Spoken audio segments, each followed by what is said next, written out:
Hi again everyone, welcome back again di Altcoins Update. It's been a while dari update altcoins yang kita lakukan dalam beberapa waktu terakhir. Internet down, and then saya keluar kota, and then saya ada keperluan activity bersama dengan family.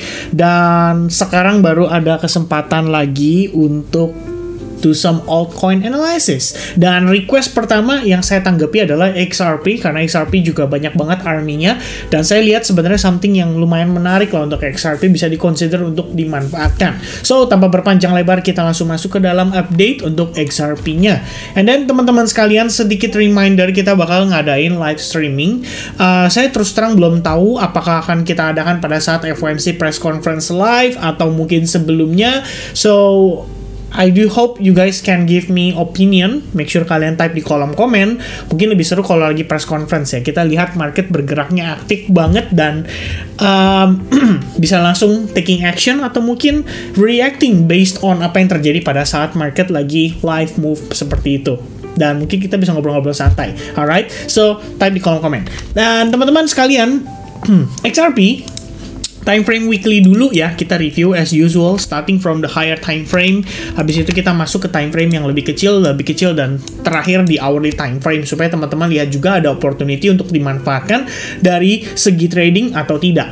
Ya, sejauh ini Bitcoin tadi kita lihat harga sudah sempat naik signifikan and then respecting terhadap area supply yang kita mention di video terakhir. Jadi range area yang kita mention itu di respect dengan baik, ada rejection di sana dan tampaknya sellers start to get active again. Nanti kita coba untuk lihat lagi sekitar jam 3-an apakah dia akan confirm untuk close-nya itu menjadi dalam keadaan bearish kembali. Ya, nanti kita coba cek teman-teman. Nah, yang pasti kalau untuk si XRP sendiri starting dari weekly time frame, teman-teman harus selalu aware bahwa kita posisi di sini itu respect banget terhadap trendline yang terbentuk sejak awal tahun 2020 ya, lebih tepatnya dari Maret 2020, respect lagi Desember 2020, respect lagi Juni 2022, kemudian Januari 2023, dan terakhir adalah Maret 2023, plus penurunan kemarin pun sama di kisaran 14 Agustus 2023, reactionnya datangnya dari area itu lagi. Dan kalau teman-teman perhatikan time frame weekly, kita punya level $0,42 merupakan salah satu SNR yang cukup top chair atau cukup major lah ya kalau kita bisa bilang pada time frame daily-nya ya. Dan kalau kita lihat di time frame daily-nya sendiri, sebenarnya ada satu area yang saya marking di sini dengan box berwarna biru Tosca. Ini merupakan area fair value gap yang terbentuk dari penguatan XRP akibat kemenangan XRP melawan SEC. Jadi wajar banget kalau misalkan harga bisa retrace balik sampai nge-fill seluruh area tersebut, karena interest orang-orang untuk belanja balik itu harus dengan harga yang murah, dan relatif murahnya adalah apabila area tersebut telah terisi. Jadi kita bisa lihat proses retracement-nya itu kembali membawa XRP untuk turun di bawah area SNR major-nya, yaitu di kisaran $0,5350. Plus kalau teman-teman tambahkan di bagian bawah ini merupakan area demand zone ya, demand atau satu-satunya area yang mensupport XRP untuk nanjak signifikan banget. Jadi dari sana kita bisa lihat harga reacting so drastic, dan saat ini setelah retrace kita bisa lihat close candle terjadi di atas level demand zone dan reaction kembali hadir dari di atas level demand zone. Kalau teman-teman perhatikan berdasarkan time frame daily sendiri, sebenarnya kita bisa lihat ada probabilitas bahwa pergerakan XRP di sini sangat mungkin membentuk yang namanya falling wedge pattern, which is di sini berpotensi untuk menjadi reversal pattern. But the question is, apakah pattern tersebut cukup untuk membantu XRP kembali claim area SNR-nya? Kalau kita pengen lihat dia kembali bullish, maka kita harus close dulu di atas $0,535. Dan kalau misalkan itu tidak terjadi, maka very likely kita malah bisa melihat XRP turun lagi sampai retest terhadap area trendline atau key level di $0,42. Jadi teman-teman sekalian, Anda perlu antisipasi di antara range $0,5350 dengan $0,4675 ya, dua area atau dua level tersebut adalah kunci dari ekspansi range pada XRP.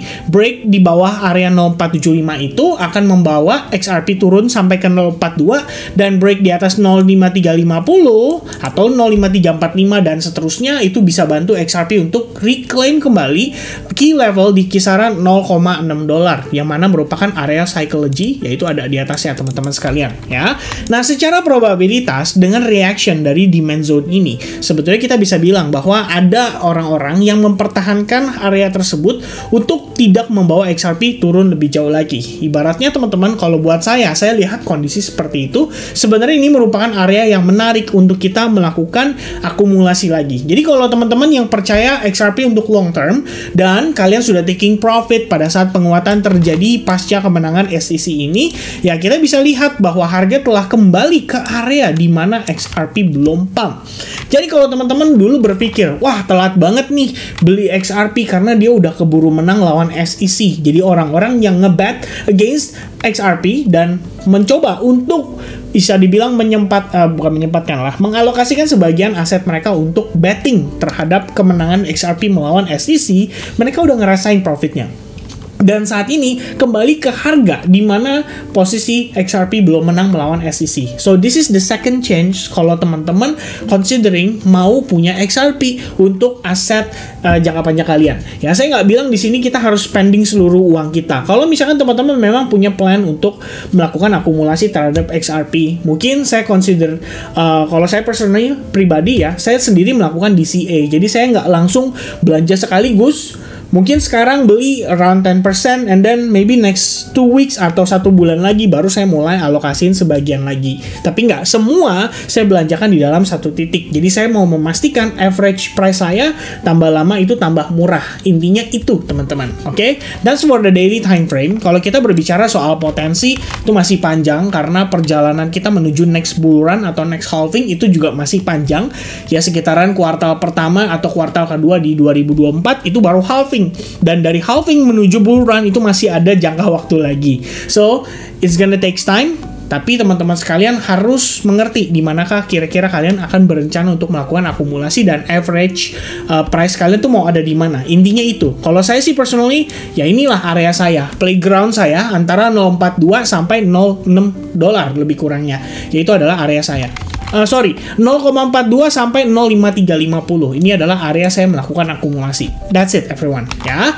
Lalu kalau kita lihat dari time frame hourly-nya sendiri, kira-kira opportunity apa yang ditawarkan pada lower time frame? Sebenarnya kalau tadi kita aware terhadap probabilitas XRP bisa membentuk yang namanya channel, ini berarti teman-teman tahu even though nanti kita retrace balik naik ke atas, ada potensi untuk XRP kena reject lagi dan technically dia bisa retest terhadap area support level yang kita marking di time frame daily as a demand zone. Jadi memang area itu akan menjadi area penting untuk kita perhatikan sama-sama di dalam pergerakan selama midterm ataupun short term.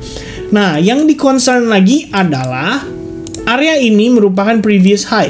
Jadi kita bisa lihat ini adalah high, kemudian ini adalah low, kemudian dia create lower low. So technically apa yang terjadi pada XRP saat ini adalah testing terhadap previous high-nya. Dan kita belum melihat apakah XRP mampu take out area high tersebut.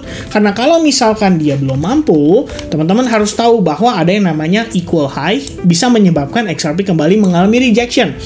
Nah, setelahnya kalau ternyata dia malah create yang namanya higher low, nah ini lain cerita. Teman-teman bisa lihat ini sebagai potensi inverted head and shoulders before kita melihat XRP benar-benar breakout dari area $0.5 lebih kurangnya. Dimana saat ini menurut saya resistance kita yang paling powerful itu ada di kisaran 0.51. Ya, sebelum itu terjadi akan sulit untuk XRP bisa benar-benar rebound. Yang kita lihat justru akan kecenderungan XRP kembali mengalami rejection dan dia bisa testing ke area low yang ada di bawahnya. Oke, so for now, personally saya lihat XRP as long kita belum break dari trend line yang terbentuk di sini, maka XRP masih punya probabilitas untuk bergerak ke harga yang lebih rendah. Dan itu tetap bisa menjadi opportunity untuk teman-teman manfaatkan di jangka pendek dan jangka menengah.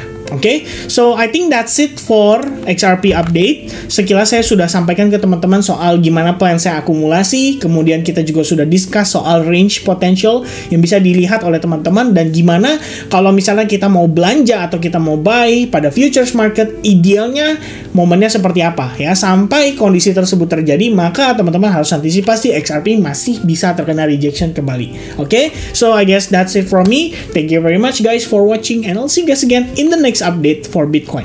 Cheers and bye bye guys. God bless everyone.